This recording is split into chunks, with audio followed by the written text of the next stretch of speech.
Good morning. This is Kelly Yacovelli with Yacovelli Real Estate. Happy Friday.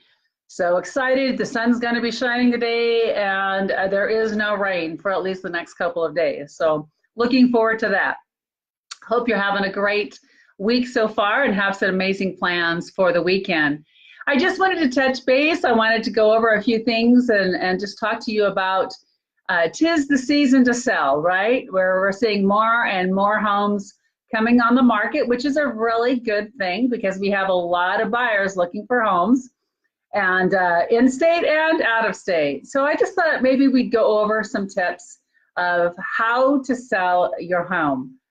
We have a lot of misconceptions out there. A lot of people don't understand exactly what it takes. They think that because it is a seller's market, and it is a seller's market. However, you can't just throw a house up, put a price on it, and expect it to sell in the right moment. So we're gonna go over, I do some blogs and stuff. I don't know if you could see that or not. It says how to avoid 7 costly mistakes in selling your home. If you like this, I have several things like this that might be helpful to you. Thanks everyone for joining. So let's just go over a few of them. So let's look at number 1. It says to set the right price from the start. So I can't tell you how many times when I talk to people who are thinking about selling and they're wanting to price their home up here because they think people are going to negotiate it down, and most of the time that does not work. What you want to do is you want to price the home at what market value is. Now, in this market, I know you're hearing about multiple offers, and we are getting a lot of multiple offers depending upon the price point. So if you're a first-time home buyer and or you're under that $250 price range, yeah, you need to count on being in multiple offers. That's a whole nother show about how do you position yourself if you are in that situation.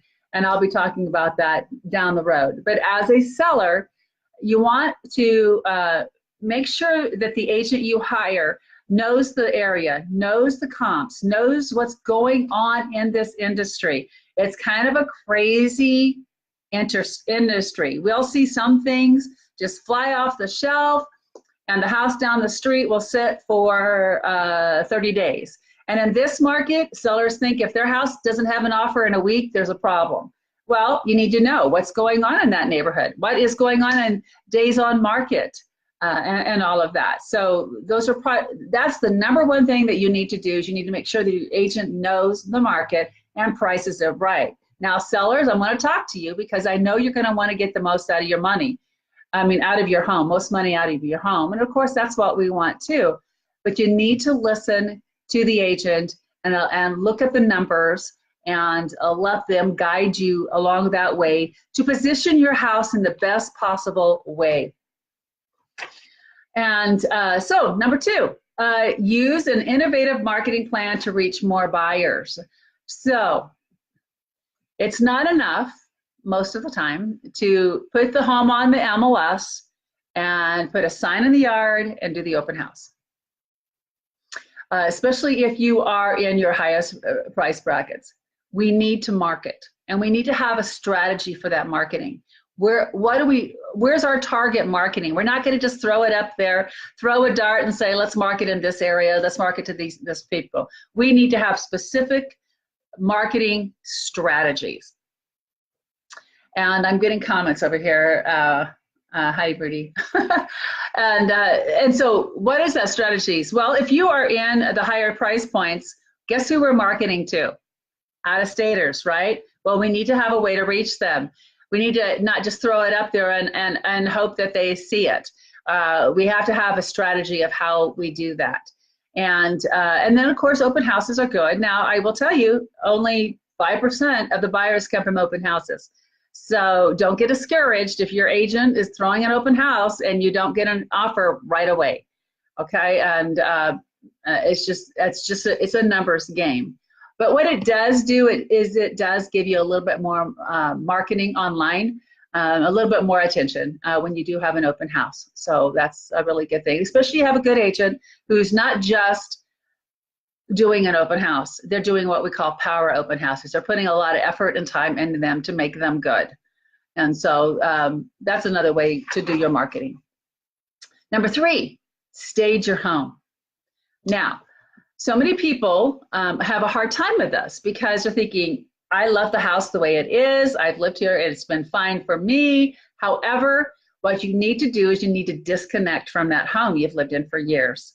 And now you need to look at it as a house and through the eyes of the buyer. So remember, seller, that buyer only sees what they see. They have no imagination. They have no creativity. And you need to go into this transaction realizing that. So when your agent brings in a stager and they're saying you need to move that furniture out, you need to take those pictures down, you need to paint that purple wall, and you need to listen to those agents because they know the buyers. They know what the buyers are looking for, and they want to position your home in a way that's going to get a great offer. I will also tell you this, when a buyer finds a repair, if it's a $500 repair, in their mind, it's going to be $5,000. So do your home inspection, make sure your repairs are done, make sure you've decluttered, you've depersonalized, and if you need help, because not everybody is a great decorator, then let's spend a little extra money, let's do the staging so that our pictures look fabulous, because that's what we need to do. Everybody's looking online. They're not, and if they can't get past a picture, then they're not going to come in your door. If you have an agent who's going to go in and take pictures with an iPhone and they're not going to spend the money, because it's not cheap for a really good photographer, and if you're listing with me, you're going to get Dollhouse, Skyview, and VR, then you need to find a new agent because they're just not willing to invest in you and in your home. All righty, so, and you need to use effective negotiating strategies. So when you're interviewing your agent, you want to make sure that they know how to negotiate and that they're going to draw a hard line. First of all, that they know what you want because they've asked the right questions, so they have the answer to those questions. They know what your outcome, you want your outcome to be, so, and they know what it takes to get that outcome. And so, and then they have the ability to negotiate. You don't want someone going in there saying, well, we got this offer, it's probably the only best one we're going to get, so let's just give them whatever they want, okay? Because that's not looking out for your best interests, okay? And how about protect yourself with a properly written contract? Now this one here is just, it totally amazes me how many offers I get from other agents on my listings that are written really bad.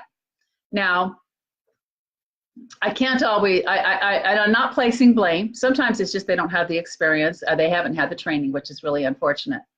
But you know, I just called on a listing right now, and it's a lower end listing, and he says we have multiple offers. And I said, are they cash? No. So we have escalation clauses. I said, well, escalation clauses are good, except with a cash offer, but when they're financing it, it has to appraise.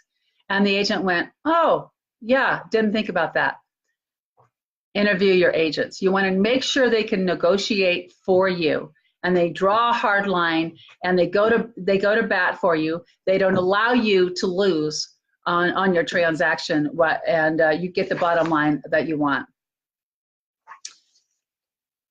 And then, you know what, you want to pick the best agent. I get this a lot. Well, you know, my sister's best friend's mom is a realtor, and or my brother just got his license, and I'm not saying that's a bad thing. I'm just saying that you want somebody who has got some experience, or at least has the backing and the mentor in place, so that they know how to do this transaction. Selling your home and buying a home is the largest transaction that most of us will make, unless you're buying businesses. And so you need somebody who knows what they're doing, who understands the market, who can negotiate that transaction, and who will keep your best interest in place. And so interview a couple of agents, even if you have that relative or that best friend or that neighbor who just got their license. Just to see, because what's the worst case scenario if you interview another agent? you might get more information, right? You might hear something you haven't heard before. You're going to get more educated and more informed. No biggie, right? You're going to just be better prepared for the sale of your home. So this is Kelly Yacovelli. This is the season to sell. You're going to see more homes come on. We do have very low inventory in the resale market. If you're thinking about selling, now's a good time. I'd love to chat with you. You can private message me, or you can call me at 208-608-2791. You can see me on my website at Yacovelli Real Estate. Begins with an I, ends with an I. And you have a fabulous Friday and an amazing weekend. And we'll talk soon.